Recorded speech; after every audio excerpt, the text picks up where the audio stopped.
ఒక్కసారి నిన్ను కాదనుకున్నందుకేగా ఎన్ని కష్టాలు కన్నీళ్లు చూసినమయ్యా బాగా.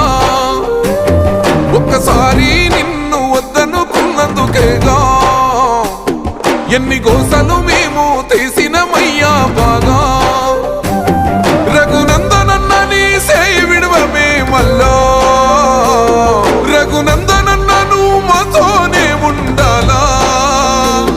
నువ్వు లేక దుమ్ము పట్టి పోతుంది ఈ దుబ్బాక, నువ్వు మాతో ఉంట సాలో అన్న రఘన్న.